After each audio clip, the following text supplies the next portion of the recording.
Good morning. Welcome to another edition of Coffee with Tea. I'm your host, the amazing T Street. Y'all, this is a Monday edition, which means it's a little slow because it's Monday.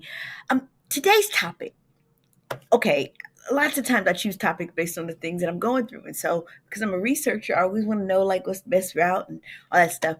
So today's topic is one that I'm battling. People who know me know I struggle in this area. Don't skip the process of decision making. Yep, I have a hard time deciding on a whole lot of things. And so sometimes it holds me hostage. I am hostage to decision making sometimes. I hate to admit that, but that's the truth. I am sometimes held hostage to decision making, like simple things. Like I hate to decide where we're going out to eat. So sometimes if people want to go out, I'll say, I'll go, but you have to pick the place. And if I have to pick the place, I'm not going because I don't want to try to narrow down spots. It makes my brain foggy. So I don't want to do it. So I oftentimes skip events. If people put it in my lap, like I'm not doing that because I don't want to choose where we're going to eat. Simple things. I'm in a process right now of trying to make a big decision. And yes, I've prayed about it. Yes, I think I've heard from God. But the great thing is God gave me some options. And I'm like, Lord, you know, I asked you to give me a real sign. Don't send no butterfly. Don't give me five options. I'm grateful for five options. Actually, I have four options, but I'm having a hard time making a decision because you know what causes us to struggle with decision making? Prior failures. When you made a decision and it didn't work out, it makes you gun shy to make more decisions. And so, if I'm really honest, the decision I'm facing right now, I'm struggling because of prior failure. I made a bad decision, and I in my mind keeps telling me you have never recovered from that bad decision. That decision was like 15 years ago, and I'm still stuck on that. But today I'm going to work my way through it by following what I'm going to give you, which is the first step is to simply define the decision.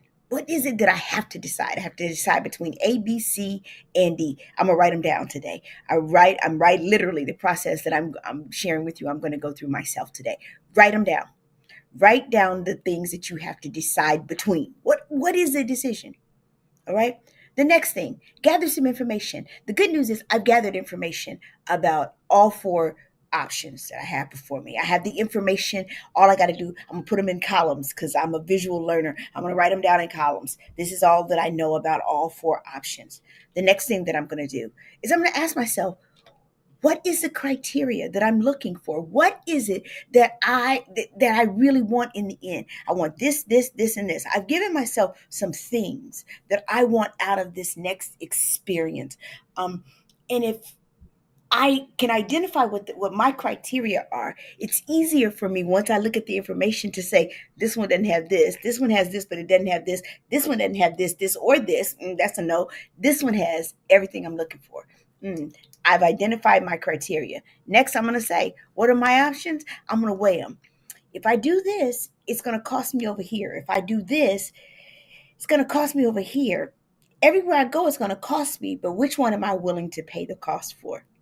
That's weighing your options. Next, once you have weighed your options, it's simple. Say, here's what I'm going to do. You just jump out there. You make the choice. I'm going to do A. And me, when I do that, I'm like, and I'm going to live with the consequences. That's what I just tell myself. Once I finally make a decision, I'm like, look, T, you decided you're going to do this. Today, when I make that decision by the end of tonight, yes, I've been praying about it. But when I get to that place tonight, I'm just going to make a choice. And then you know what?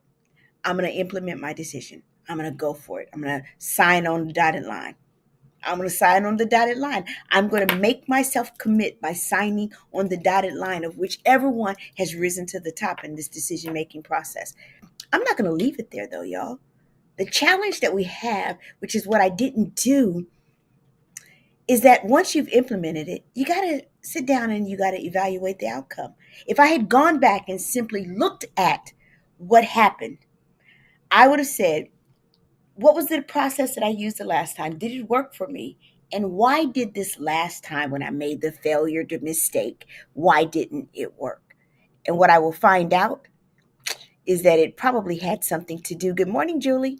It probably had something to do with my process. And so I'm going to evaluate the outcome so that the next time I enter that process, I won't make the same mistake again.